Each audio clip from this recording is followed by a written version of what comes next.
Beberes rumah, metode 20/10. Rumah rapi tanpa capek. Sebelum lanjut, jangan lupa klik tombol subscribe, share, dan like ya.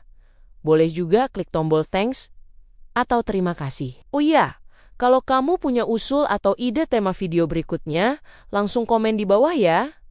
Makasih, dan kita lanjut sekarang. Halo Bu Ibu semua.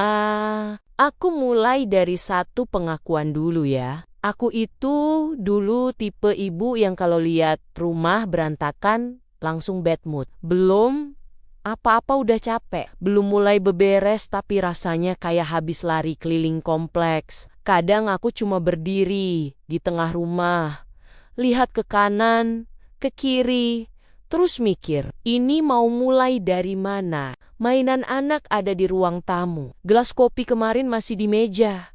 Bantal sofa pindah rumah ke lantai. Dan entah kenapa, sendal bisa nyasar sampai dekat dapur. Di situ biasanya aku kalah sebelum perang. Bukan karena aku malas, tapi karena kepalaku penuh. Aku yakin kamu juga pernah. Niatnya cuma mau beberes sebentar. Otak malah ribut sendiri. Nanti juga kotor lagi. Ngapain capek-capek? Belum lagi mikir, ini harus disapu dulu atau diberesin dulu. Akhirnya apa? Duduk, scroll HP, terus nyalahin diri sendiri. Aku pernah sampai di titik ngerasa, kok ibu-ibu lain kayaknya bisa ya?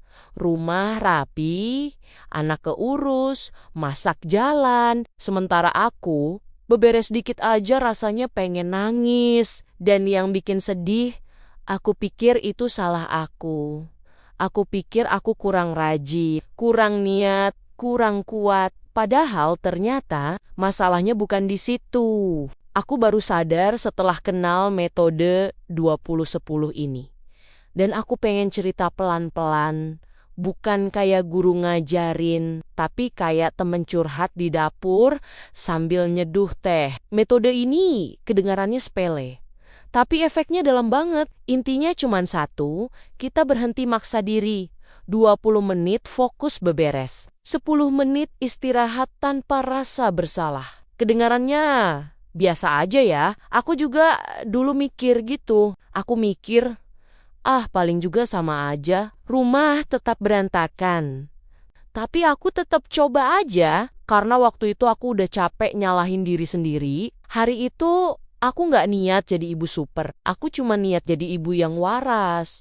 Aku set niat di kepala. Bukan mau rumah rapi, tapi mau rumah sedikit lebih enak dipandang. Ini penting banget. Karena biasanya kita mulai beberes dengan target nggak masuk akal. Harus rapi semua, harus bersih kinclong, harus kelihatan kayak rumah di iklan. Padahal rumah di iklan itu nggak ada penghuninya. Kalau ada, paling cuma duduk manis sambil senyum. Sementara rumah kita ada anak, ada aktivitas, ada hidup di dalamnya. Hari pertama aku coba metode ini, aku cuma pilih satu area. Dan ini tips pertama yang penting banget, jangan mulai dari seluruh rumah. Karena itu bikin otak langsung panik. Aku pilih sudut ruang tamu, bukan satu ruangan. Cuma satu sudut. Kenapa? Karena otak kita suka tugas yang kelihatan selesai. Kalau kita bilang, aku mau beberes rumah, otak langsung mikir, ini kerjaan besar, capek, berat. Tapi kalau kita bilang, aku cuma mau beberes sudut ini, otak lebih santai. Waktu itu yang aku beresin cuma mainan anakku masukin keranjang. Bantal aku balikin ke sofa, meja aku lap seadanya. Dan itu semua aku lakukan sambil sadar, aku cuma punya 20 menit. Aneh ya, justru karena ada batas waktu, aku jadi lebih fokus. Aku nggak bolak-balik, nggak berhenti buat mikir hal lain. Nggak tiba-tiba pindah ke dapur. Karena biasanya gini, lagi beberes ruang tamu, terus malah nemu piring kotor, lanjut bawa ke dapur, lihat dapur kotor. Terus nyapu dapur, lalu lihat kamar mandi. Dan akhirnya, semua setengah-setengah, metode ini ngajarin aku buat setia.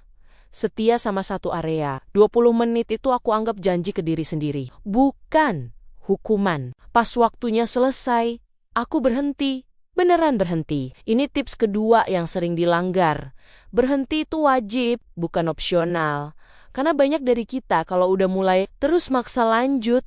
Padahal tujuan metode ini bukan bikin rumah cepat rapi, tapi bikin kita nggak trauma sama kata beberes. 10 menit istirahat itu bukan malas. Itu perawatan diri. Aku duduk, minum, kadang ngemil, kadang cuma bengong. Dan di situ aku ngerasain bedanya, badanku nggak tegang. Nafasku lebih panjang. Aku nggak merasa gagal karena berhenti. Aku merasa berhasil karena menepati batas. Ini penting banget buat mental. Karena selama ini kita capek bukan karena kurang kuat, tapi karena terlalu sering melanggar batas diri sendiri. Hari-hari berikutnya aku lanjut, nggak selalu tiap hari, kadang-kadang bisa, tapi kadang-kadang juga enggak, dan itu enggak apa-apa. Tips ketiga yang paling bikin aku lega. Metode ini fleksibel. Kalau hari ini cuma sanggup 1 sesi, ya cukup. Kalau besok sanggup 2 sesi, silakan. Kalau lagi capek banget, boleh libur. Rumah nggak akan marah. Yang marah biasanya kita sendiri. Aku juga mulai pakai metode ini buat area lain, dapur, kamar, bahkan cucian, contohnya cucian. Biasanya aku mikir harus langsung kelar semua. Sekarang enggak. 20 menit lip, 10 menit berhenti. Hasilnya mungkin cuma 1 keranjang, tapi itu 1 keranjang lebih baik daripada 0. Dan yang paling lucu, lama-lama aku jadi ketagihan. Bukan ketagihan capek, tapi ketagihan rasa selesai. Karena tiap sesi selalu ada hasil. Sekecil apapun, ini bikin hormon bahagia keluar. Serius, aku jadi lebih jarang marah ke anak karena capekku lebih terkontrol. Aku jadi lebih berdamai sama rumah karena aku berhenti nuntut rumah selalu sempurna. Sekarang kalau rumah berantakan, aku nggak langsung stres. Aku cuma bilang ke diri sendiri, oke, nanti 20 menit dan itu rasanya ringan banget. Kalau kamu sekarang lagi capek, lagi ngerasa rumah nggak pernah rapi, lagi ngerasa jadi ibu yang kurang, aku pengen kamu tahu satu hal. Kamu bukan kurang rajin, kamu cuma terlalu sering maksa diri.